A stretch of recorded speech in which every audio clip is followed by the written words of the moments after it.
gooftaa akka Yesuus boolla lixee anaaf sii jireenya fide.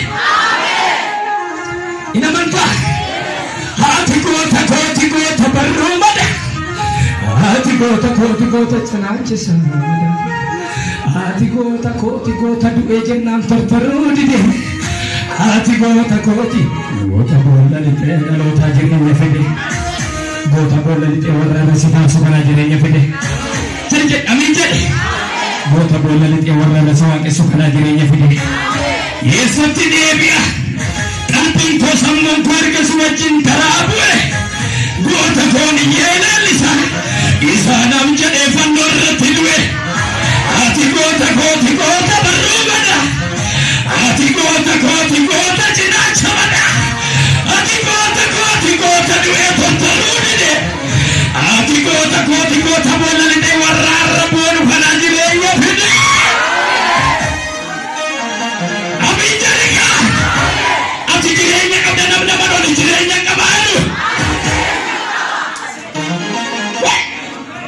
Diibamee jennaan mututulaa edaara eena keessaa qilleensi fuune yoon si faarsee yoon si birraajee yoon si lallabee hanqina maalan qaba dibataa fi waamicha malee kan hakummaa keenya dhiisanii hanqinaaf iddoo tarreessu obsinee tulluu qaarine wara namaa tulluu qaarine silaa jedhanii kaleessa nu balleessu jedhanii walharkaa si mudhimmi kiyyaaf kee dantaan qabu bilchaatee warqaa'ee albuuda ta'ee ganama kana samiirraa sii dhufe isodaatiin kee jira barana kakkuma qabu akeekee jalqabee kan karaa bulu anaaf siimiti jiruun beeku gowwaan irra fuula malee abiddaaf kakuusi keessa jiruun beeku onaaf duwwaarratti nu wajjiniin ba'e keessa keenya yaadannoo qaba kattaa fi tulluu gaaranni si fuulduraa conqolaase kana deemammaatti kuma qaba summoomtu summii macheesse jannoo haqa lallabuu dhibee loogiin daalacheesse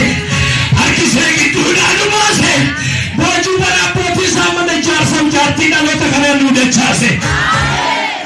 Amma akkamitti ittiin dhaabbatiin boojuu nama ijuma isaa keessa ilaali amma si sodaata ati ijatti babaasi ilaali akkattuuni dammaqii jedhi boojuu siin galaayi warri amantan hundi akkasan ba'aan cufame daara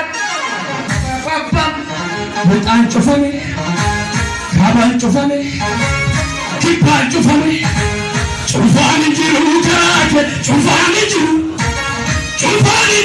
karaa kee cufaan qophaa'i warra manatti cufaan jiru dabali shibshabaate amen dabali ila nuka ke lafa wale kila chuma maya shuna walugala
Juli sabab kena gawa ini kelane akhirnya socha ajiru.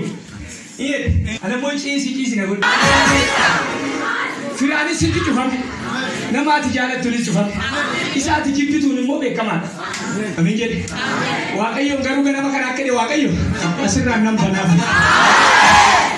Bapak,